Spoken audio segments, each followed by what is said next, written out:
बेरोजगार युवाओं को रोजगार प्रदान करने और स्वरोजगार से जोड़ने के लिए प्रदेश के मुखिया की मंशा अनुरूप प्रति माह रोजगार दिवस मनाया जा रहा है। इसी श्रृंखला में रोजगार दिवस पर सिविल लाइन क्षेत्र में आयोजित कार्यक्रम के दौरान लगभग 30,000 हितग्राहियों को स्वरोजगार के लिए ऋण प्रदान किया गया। देश के प्रधानमंत्री नरेंद्र मोदी के बतौर मुख्यमंत्री एवं प्रधानमंत्री 20 वर्ष पूर्ण होने के उपलक्ष्य में शहीद स्मारक प्रेक्षागृह में भाजपा के द्वारा एक सेमिनार का आयोजन किया गया, जिसमें मोदी जी के कार्यकाल में हासिल की गई उपलब्धियों पर चर्चा की गई। सिविक सेंटर में दुकानों के बाहर सामान रख व्यापार करने वालों एवं बिना लाइसेंस व्यापार करने वालों के लिए शनिवार का दिन मुसीबत भरा रहा। नगर निगम के स्पेशल मजिस्ट्रेट विकास शुक्ला के निर्देश पर चालान की कार्यवाही की गई। अगस्त का महीना समाप्त होने को है, लेकिन रानी दुर्गावती विश्वविद्यालय के कई पाठ्यक्रमों के परीक्षा परिणाम अब तक घोषित नहीं किए गए हैं। परीक्षा परिणामों की लेट लतीफी चर्चा का विषय बनी हुई है। नगर निगम के उद्यान विभाग द्वारा हर विधानसभा क्षेत्र में एक बड़ा गार्डन और प्रत्येक वार्ड में एक छोटा उद्यान बनाया जाएगा। लोक कर्म विभाग एवं उद्यान विभाग की बैठक में महापौर जगत बहादुर सिंह अन्नू ने अधिकारियों को दिए निर्देश। शनि अमावस्या के दिन दान पुण्य करने का विशेष महत्व होता है। इसी धार्मिक मान्यता के चलते शनि मंदिरों एवं नर्मदा तटों पर दिन भर धार्मिक अनुष्ठानों का क्रम चला। लोगों ने अपनी समस्याओं से मुक्ति के लिए शनिदेव की आराधना की। बिजली के अनाप शनाप बिलों एवं अघोषित बिजली कटौती और अधिकारियों की मनमानी के खिलाफ फिर से कांग्रेस कार्यकर्ता आंदोलन शुरू करने वाले हैं। इस सिलसिले में एक बैठक रसल चौक के पास आयोजित हुई, जिसमें बिजली उपभोक्ता भी शामिल रहे। गोरखपुर जोगी मोहल्ला में स्थित एक कच्चा मकान धराशायी हो गया। गनीमत ये रही कि इस घटना में किसी को चोट नहीं आई है। हालांकि गृहस्थी का सामान क्षतिग्रस्त हो गया है। वहीं पीड़ित परिवार को प्रशासन से मदद की दरकार है। पुरानी पेंशन बहाली एवं स्टेनोग्राफर्स की वेतन विसंगति दूर करने समेत 20 सूत्रीय मांगे पूरी न होने पर मध्य प्रदेश जागरूक अधिकारी कर्मचारी संघ ने प्रदेश व्यापी आंदोलन करने की चेतावनी दी है। इस सिलसिले में संगठन के द्वारा कलेक्टर के माध्यम से मुख्यमंत्री को एक मांग पत्र सौंपा गया है। तेज रफ्तार से कार चला रहे एक चालक ने एक्टिवा सवार युवती को टक्कर मारकर घायल कर दिया। तीन पत्ती चौक के समीप हुए इस हादसे के बाद कार चालक मौके से फरार हो गया। वहीं घायल युवती को उपचार के लिए जिला अस्पताल लाया गया। नमस्कार, स्वागत है आपका बीटीवी न्यूज में। आपके साथ मैं हूं सना और आइए खबरों की शुरुआत से पहले एक नजर डाल लेते हैं हेडलाइंस पर। युवाओं को स्वरोजगार से जोड़ने के लिए रोजगार दिवस पर आयोजित हुआ कार्यक्रम। लगभग 30,000 हितग्राहियों को प्रदान किए गए ऋण राशि के चेक। गोरखपुर जोगी मोहल्ले में एक मकान हुआ धराशायी, गृहस्थी का सामान हुआ क्षतिग्रस्त। और अतिक्रमणकर्ताओं एवं गंद फैलाने वालों के खिलाफ काटे गए चालान। नगर निगम के विशेष न्यायाधीश के निर्देश पर सिविक सेंटर में हुई कार्यवाही। बेरोजगार युवाओं को रोजगार प्रदान करने और स्वरोजगार से जोड़ने के लिए प्रदेश के मुखिया की मंशा अनुरूप प्रति माह रोजगार दिवस मनाया जा रहा है। इसी श्रृंखला में रोजगार दिवस पर सिविल लाइन क्षेत्र में आयोजित कार्यक्रम के दौरान लगभग 50,000 हितग्राहियों को स्वरोजगार के लिए ऋण प्रदान किया गया। रोजगार दिवस के उपलक्ष्य में होटल कलचुरी में एक कार्यक्रम का आयोजन हुआ, जिसमें प्रदेश के मुखिया शिवराज सिंह चौहान के उद्बोधन का प्रसारण किया गया। कौशल विकास बोर्ड के अध्यक्ष शैलेंद्र शर्मा और सांसद राकेश सिंह ने बताया कि केंद्र एवं राज्य की भाजपा सरकार के द्वारा युवाओं को स्वरोजगार से जोड़कर उद्यम क्रांति के माध्यम से देश की अर्थव्यवस्था को सशक्त बनाना है। रोजगार दिवस पर हजारों लाखों युवाओं को रोजगार प्रदान करने का लक्ष्य रहता है और उस लक्ष्य को पूरा करने का भी प्रयास सफल हो रहा है।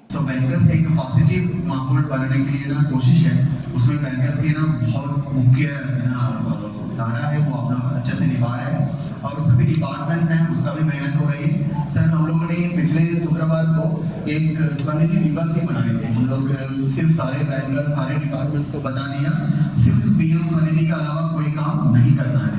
तो वैसे हम लोगों ने शुक्रवार का दिन सिर्फ स्वनिधि का कार्यान्वयन कराया। पूरा स्टेट में सर सबसे हाईएस्ट 450 प्रकरणों को हम लोगों ने डिस्कस।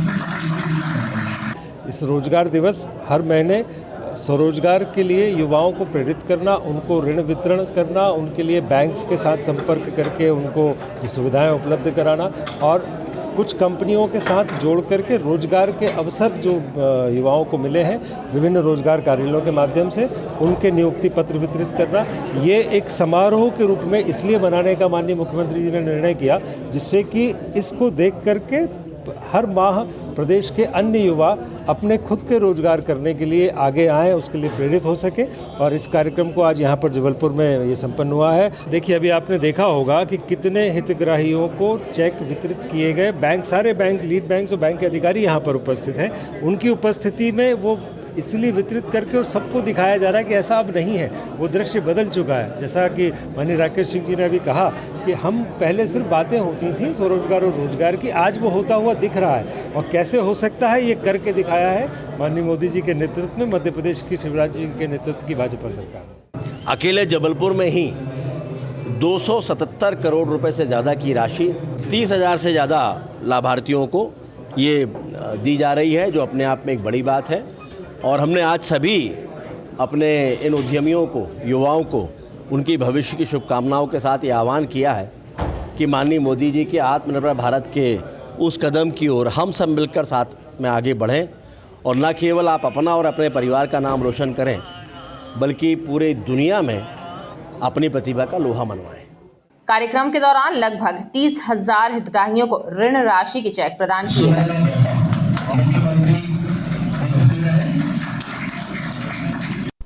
देश के प्रधानमंत्री नरेंद्र मोदी के बतौर मुख्यमंत्री एवं प्रधानमंत्री 20 वर्ष पूर्ण होने के उपलक्ष्य में शहीद स्मारक प्रेक्षागृह में भाजपा के द्वारा एक सेमिनार का आयोजन किया गया, जिसमें मोदी जी के कार्यकाल में हासिल की गई उपलब्धियों पर चर्चा की गई और उनके व्यक्तित्व से युवा कार्यकर्ताओं को प्रेरणा लेने के लिए प्रेरित भी किया गया।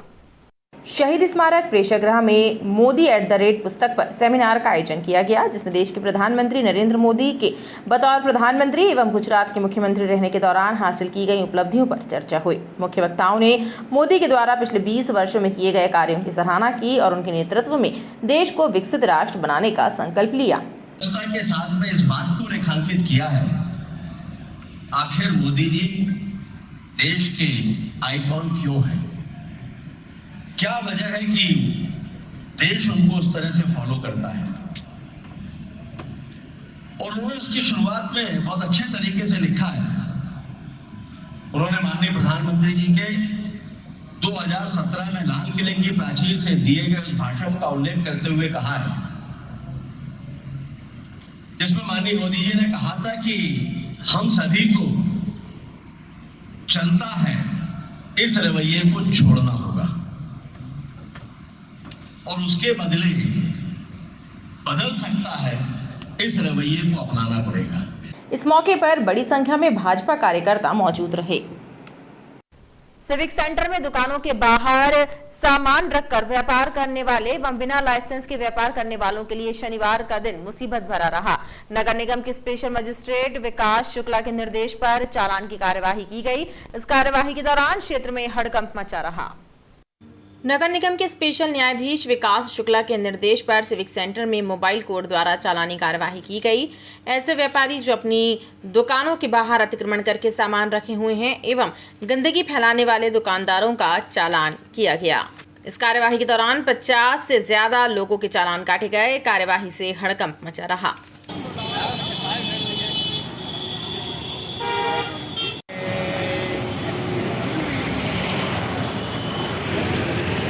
का नाम क्या है? माननीय हमारे व्यवहार न्यायालय के न्यायाधीश, म्युनिसिपल कोर्ट के न्यायाधीश के निर्देशन में आज सिविक सेंटर क्षेत्र में अनाधिकृत रूप से जो लोगों ने सामान दुकान के बाहर रखा हुआ है, अतिक्रमण किया हुआ है और गंदगी की है, और ऐसे लोग जिनका लाइसेंस दुकान संचालन का एक्सपायर हो गया है, इन सब की जांच करते हुए कार्रवाई की जा रही है। और इसमें मौके पर माननीय न्यायाधीश के द्वारा जो भी न्यायिक कार्रवाई है की जा रही है। इस कार्यवाही में अन्य क्रांति विभाग एवं राजस्व विभाग के अधिकारी कर्मचारी भी शामिल रहे। अगस्त का महीना समाप्त होने को है, लेकिन रानी दुर्गावती विश्वविद्यालय के कई पाठ्यक्रमों के परीक्षा परिणाम अब तक घोषित नहीं किए गए हैं। परीक्षा परिणामों की लेट लतीफी चर्चा का विषय बनी हुई है। रानी दुर्गावती विश्वविद्यालय द्वारा परीक्षा परिणामों की घोषणा में विलंब किया जा रहा है, जिसकी वजह से छात्र छात्राएं परेशान हो रहे हैं, अगली कक्षाओं में प्रवेश नहीं ले पा रहे हैं। बीए फाइनल सहित कई कक्षाओं के परिणाम आना बाकी है। अधिकारियों का कहना है कि पंचायत एवं नगर निगम चुनाव के कारण मूल्यांकन का कार्य प्रभावित हो रहा है, जिसके चलते परिणामों की घोषणा में विलंब हो रहा है। परिणामों में कुछ विलंब, ये जो पंचायत चुनाव हुए थे उसके कारण हमें अनेक 3 या 4 बार हमें अपनी परीक्षा समय सारणी आगे परिवर्तित करना पड़ी थी। उसके कारण निश्चितता मूल्यांकन भी प्रभावित हुआ है, पर हमारा प्रयास है कि हम ज़्यादा से ज़्यादा अधिक कार्यालयीन समय का उपयोग करते हुए और कार्यालयीन समय के पश्चात भी काम करते हुए मूल्यांकन कार्य समय पर पूर्ण कर सकें। ये प्रयास रहेगा कि 1 सप्ताह के अंदर जो भी हमारे परीक्षा परिणाम रुके हुए हैं सभी हम देखें। कौन से परिणाम आ गए हैं और कौन से बाकी हैं? अभी हमने परमानेंट और प्राइवेट की बात करें तो अभी रेगुलर में हमने बीकॉम फाइनल दे दिया है, बीएससी फाइनल का परीक्षा परिणाम हो गया है। आगामी 1 या 2 दिवस में हम बीए फाइनल भी दे देंगे, ताकि आज आ रहा है, आज बीए फाइनल का परीक्षा परिणाम भी हम घोषित करने के उसमें हैं, ताकि ये फाइनल ईयर के बच्चे पीजी की कक्षाओं में प्रवेश ले सकें। उसके बाद हमारा फोकस ये फर्स्ट ईयर के परीक्षा परिणामों पर रहेगा। बहरहाल आरडीवीवी में परीक्षा परिणामों में हो रही लेट लतीफी चर्चा का विषय बनी हुई है। नगर निगम के उद्यान विभाग द्वारा हर विधानसभा क्षेत्र में एक बड़ा गार्डन और प्रत्येक वार्ड में एक छोटा उद्यान बनाया जाएगा। लोक कार्य विभाग एवं उद्यान विभाग की बैठक में महापौर जगत बहादुर सिंह अन्नू ने अधिकारियों को निर्देश दिए हैं कि योजना पर जल्द कार्य प्रारंभ कराया जाए। महापौर जगत बहादुर सिंह अन्नू ने नगर निगम, लोकक्रम एवं उद्यान विभाग के अधिकारियों की एक बैठक ली, जिसमें अधिकारियों को निर्देश दिए गए कि हर विधानसभा क्षेत्र में एक बड़ा गार्डन एवं प्रत्येक वार्ड में एक छोटा गार्डन बनाया जाए। इसमें 2 लाख से लेकर 1.5 लाख रुपए की कार्य योजना बनाई गई है। साथ ही साथ सघन पौधारोपण अभियान के तहत घर घर 1.25 लाख पौधे वितरित कराए जाएं।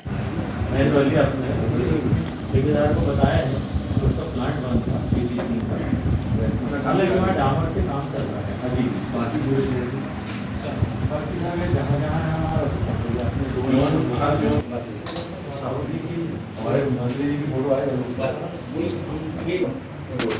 इस बैठक में सड़क के गड्ढों को भरवाने के निर्देश भी दिए गए हैं। महापौर ने कहा है कि उनका लक्ष्य है कि 2024 में एक प्रतियोगिता ऐसी भी कराई जाए कि गड्ढा बताओ इनाम पाओ, लिहाजा सड़कों को पूरी तरह दुरुस्त किया जाना जरूरी है। शनि अमावस्या के दिन दान पुण्य करने का विशेष महत्व होता है। इसी धार्मिक मान्यता के चलते शनि मंदिरों एवं नर्मदा तटों पर दिन भर धार्मिक अनुष्ठानों का क्रम चला। लोगों ने अपनी समस्याओं से मुक्ति के लिए शनिदेव की आराधना की। अमावस्या तिथि जब शनिवार के दिन पड़ती है तो उसे शनि अमावस्या कहते हैं। इस दिन दान पुण्य और शुभ कार्यों का विशेष महत्व होता है। इसी धार्मिक मान्यता के चलते शहर के शनि मंदिरों में एवं नर्मदा तटों पर धार्मिक अनुष्ठानों का क्रम दिन भर जारी रहा। श्रद्धालुओं ने शनिदेव का पूजन अर्चन कर कष्टों से मुक्ति दिलाने की प्रार्थना की। आज भाद्रपद मास की शनि अमावस्या है, कुटो उत्पादनी अमावस्या। जिलहरी घाट देवसिद्ध शनि धाम पर सुबह से भक्तों के कष्ट निवारण हेतु सुबह से अभिषेक किया जा रहा है, जैसे भगवान शनि महाराज सभी भक्तों का कष्ट दूर करें।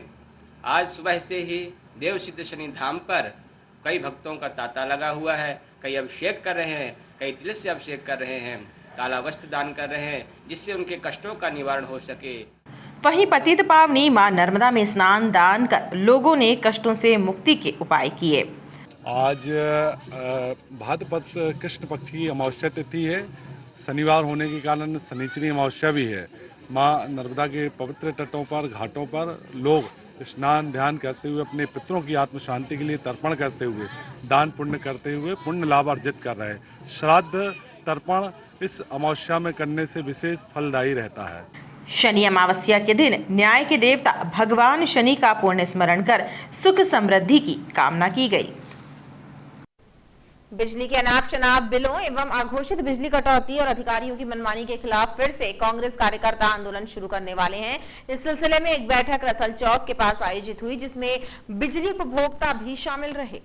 बिजली आंदोलन को लेकर एक बैठक का आयोजन रसल चौक के पास हुआ। इस बैठक में तय किया गया कि बिजली के अनाप शनाप बिलों, अघोषित बिजली कटौती एवं अधिकारियों की मनमानी के खिलाफ चरणबद्ध आंदोलन किया जाएगा। इसके तहत भ्रष्ट अधिकारियों का घेराव करके गफलतबाजी उजागर की जाएगी। तमाम बातों को लेकर आज हम लोगों ने यहाँ पर एक रणनीति तय करी है, जिसके तहत आने वाले मंगलवार को हम लोग इस शहर के महापौर माननीय जगत बहादुर सिंह अन्नू जी को एक ज्ञापन दे रहे हैं। जिस तरीके से जबलपुर में जो 78 अनइलेक्ट्रीफाइड कॉलोनियाँ हैं, जिसमें लगभग 40,000 कंज्यूमर अतिरिक्त बिजली का दाम दे रहे हैं अस्थायी मीटर के माध्यम से, उनको हम लोग ज्ञापन देंगे कि नगर निगम की योजना के तहत इनको परमानेंट करने का काम किया जाए। उसके बाद शुक्रवार को ऐसी का हम लोग घेराव करेंगे, चूँकि सबसे ज़्यादा समस्या सिटी सर्किल में आ रही है। उसके बाद निरंतर हम लोगों के शिविर, डिविजनल कार्यालयों का घेराव, आमरण अनशन, जिस तरीके का भी हम लोगों को जिस हद तक जाना पड़ेगा उस हद तक जाके जबलपुर जिले के जो बिजली उपभोक्ता हैं उनको आराम दिलाने का काम होगा। कांग्रेस कार्यकर्ताओं का कहना है कि आंदोलन का मकसद जनता को बिजली संबंधी तकलीफों से मुक्ति दिलाना है। गोरखपुर जोगी मोहल्ला में स्थित एक कच्चा मकान धराशायी हो गया। गनीमत ये रही कि इस घटना में किसी को चोट नहीं आई। हालांकि गृहस्थी का सामान क्षतिग्रस्त हो गया। वहीं पीड़ित परिवार को अब प्रशासन से मदद की दरकार है। गोरखपुर जोगी मोहल्ले में रहने वाले चतुर्भुज राजपूत के परिवार पर मुसीबतों का पहाड़ टूट पड़ा। दरअसल उनका कच्चा मकान शनिवार की सुबह अचानक धराशायी हो गया है, जिसके कारण अब उनका परिवार खुले आसमान के नीचे रहने को मजबूर है। फिलहाल राजपूत परिवार के पास रहने के लिए कोई अन्य ठिकाना नहीं है और न ही मकान का सुधार कार्य कराने के लिए पैसे हैं, लिहाजा उन्हें प्रशासन से मदद की दरकार है। साहब, मैं ये चाहता हूँ, मेरा मकान गिर गया है, कुछ मुझे मदद करने की कोशिश करें। मां साहब, रहने के लिए मेरे कहने कुछ गुंजाइश नहीं है। इनका मकान काफ़ी समय से क्षतिग्रस्त हुआ। इन्हें आवास योजना के फार्म भर चुके हैं, पर वो फार्म रद्द हो गया। अब वो क्यों रद्द हुआ इसके कारण तो हम बता नहीं सकते। आज ये स्थिति हुई कि इनके घर में इनका मकान गिर गया और इनका मकान गिरने से मेरा मकान भी डैमेज हो गया है और बाजू वाला मकान भी, मतलब एक मकान गिरने 3 मकान डैमेज हुए। अब इसके लिए हम किसके पास जाएँ, क्योंकि इनके पास रहने को जगह तक नहीं है। अब बताइए इसके लिए प्रशासन क्या करेगा, क्या स्थिति। अब सिर्फ आए के सिर्फ देख के जा रहे हैं, इसकी कार्रवाई क्या होगी इसके लिए अब जल्दी कार्रवाई होगी, तो ताकि ये मकान के पास कोई स्थिति ऐसी नहीं कि ये मकान बना सके।